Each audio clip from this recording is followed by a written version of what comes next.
Assalamualaikum warahmatullahi wabarakatuh. Apa kabar kalian? Semoga kalian baik-baik saja dan tetap diberikan kesehatan oleh Allah Subhanahu wa Ta'ala. Bantu channel kami dengan tombol subscribe dan tekan tombol lonceng kalian. Terima kasih ya. Semoga kisah ini bermanfaat.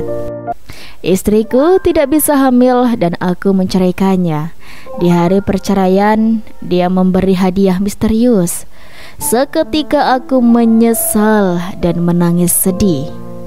Aku dan istriku Xiaomei telah menikah selama 10 tahun. Sekarang setelah kami bercerai, aku menyadari bahwa waktu telah mempermainkanku. Aku merasa kehilangan dia. Tiba-tiba aku merasa hidup itu membosankan. Aku pertama kali bertemu dengan istriku di sekolah menengah, dan setelah lulus sekolah menengah, dia pergi ke selatan untuk bekerja, sementara aku melanjutkan ke perguruan tinggi. Aku adalah satu-satunya mahasiswa di desa kami. Tapi sayangnya, ayahku mengalami kecelakaan di tambang batu bara ketika aku masih mahasiswa tahun kedua. Tabungan keluarga habis, dan aku juga dengan terpaksa untuk berhenti sekolah. Namun, Xiaomei pergi dari selatan ke utara untuk kembali ke kampung halamannya. Dia pun naik kereta selama 2 hari 2 malam dan pulang untuk menemuiku untuk menyerahkan buku tabungannya padaku. Dia berkata, "Kamu adalah kebanggaan desa kami, dan kamu juga kebanggaan saya. Jangan menyerah ya, pergi ke sekolah, kamu bisa memakai uangnya dulu."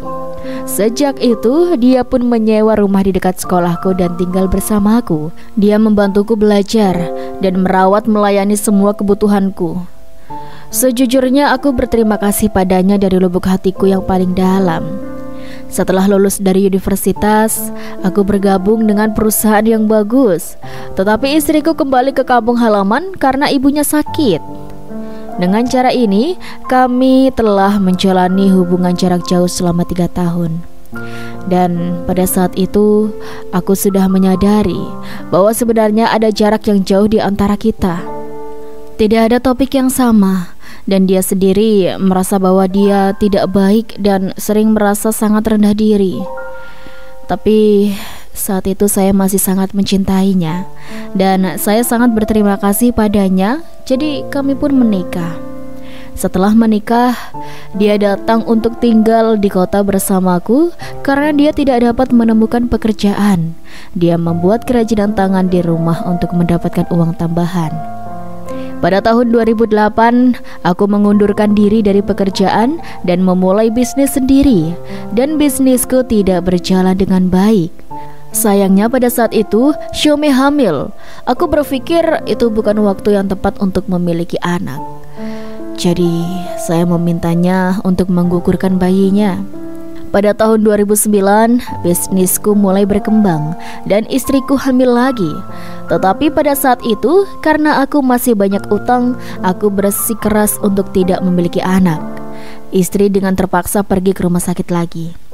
Baru pada tahun 2012 bisnisku akhirnya stabil dan aku mulai berencana untuk punya anak. Tetapi istriku malah tidak bisa hamil-hamil. Pada hari itu dia pergi ke rumah sakit untuk pemeriksaan, dan kata dokter kemungkinan dia hamil sangatlah kecil. Karena alasan ini suasana hatiku jadi tidak nyaman dan kami sering bertengkar. Ditambah lagi desakan orang tuaku yang sudah lanjut usia, yang ingin cepat memiliki cucu. Mungkin karena tekanan ini, saya mengajukan gugatan cerai. Awalnya dia tidak setuju dan pulang ke desa dan membuat keributan dengan orang tuaku. Karena kecewa dengan istriku dan aku menjalin hubungan dengan seorang karyawan wanita di perusahaanku, saat itu hubungan antara aku dan istriku sudah tidak harmonis lagi. Dan kami bertengkar setiap hari agar bisa cepat menceraikan istriku.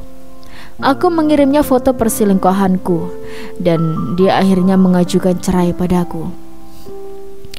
Pada hari kami bercerai, dia mengajak aku untuk makan bersama. Tapi aku tidak setuju. Setelah perceraian, dia pun memberikan amplop besar kepadaku. Saya tidak pernah menunjukkan ini kepada Anda, dan Anda tidak pernah peduli dengan saya selama bertahun-tahun. Anggap saja itu sebagai hadiah terakhir yang saya berikan pada Anda." Setelah itu, dia memelukku dan berkata, "Apakah aku benar-benar tidak ingin menjaganya?" Aku hanya diam dan tidak menanggapinya. Jadi dia pergi. Ketika aku membuka amplop itu ternyata catatan medis. Aku terkejut. Ternyata dia telah mengandung bayiku 4 kali. 2 tahun yang pertama pada tahun 2008 dan 2009, dan 2 yang terakhir pada tahun 2010. Tapi dia tidak pernah mengatakan padaku, dan bahkan tidak memintaku untuk pergi ke rumah sakit bersamanya. Ternyata dia tidak bisa hamil, dan pelakunya adalah aku. Aku menelponnya hari itu juga dan bertanya mengapa dia tidak memberitahuku. Dia mengatakan bahwa aku sangat fokus pada bisnisku, sehingga aku sama sekali tidak peduli padanya. Dia juga tahu bahwa bayinya akan lahir pada waktu yang tidak tepat. Jadi dia membuat keputusan sendiri untuk menggugurkan bayi kita. Pada saat panggilan telepon, hati saya pun bergetar. Dia pergi ke rumah sakit untuk mengeluarkan anak kami, dan dia masih bekerja di rumah tanpa lelah. Dia tidak pernah mengeluh kepadaku, dan bahkan dia tidak pernah merawat tubuhnya dengan baik. Aku ingin kembali kepadanya, tetapi pacarku yang sekarang hamil, dan orang tuaku mendesak aku untuk menikah.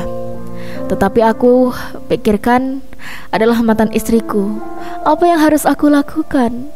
Hanya setelah perceraian, aku tahu bahwa dia sangat baik, dan aku benar-benar sangat merindukannya. Mantan istriku hingga sekarang belum juga menikah lagi. Tetapi aku tidak tahu apakah dia bisa memaafkanku, dan bagaimana cara mendapatkan pengampunannya. Begitu seorang wanita yang lembut dan berbudi luhur memutuskan untuk bercerai, dia biasanya sudah putus asa dan akan melepaskan pernikahan hanya ketika dia sudah kecewa. Jika istri Anda benar-benar mencintai Anda, dia tidak akan berkompromi lagi dan lagi. Mendukung studi dan pekerjaan Anda tanpa keluhan, dan dia bersedia menjadi wanita tak dikenal di belakang Anda. Dan pacar Anda saat ini, ketika Anda dan istri Anda bercerai, memiliki untuk bersama Anda, saya kira dia memiliki mentalitas untuk memaafkan. Jika Anda tidak memiliki karir dan kesuksesan seperti saat ini, dia mungkin tidak akan mau bersama Anda. Jadi, siapa yang benar-benar mencintaimu? Kamu harus sangat jelas di hatimu. Pria yang sukses selain terus berjuang untuk karirnya sendiri, juga harus belajar memikul tanggung jawabnya. Jangan membuat alasan untuk perselingkuhan Anda. Bukan karena mantan istri Anda tidak cukup baik, tetapi Anda tidak cukup kuat dalam pengendalian diri. Bukan karena mantan istrimu tidak cukup mencintaimu, hanya saja sifatmu memang seperti ini. Itulah sobat kisah yang bisa Rizky sampaikan. Semoga kisah ini bermanfaat bagi kita semuanya ya. Amin amin ya rabbal alamin. Terima kasih. Rizky pamit undur diri. Sekian dari Rizky. Wassalamualaikum warahmatullahi wabarakatuh.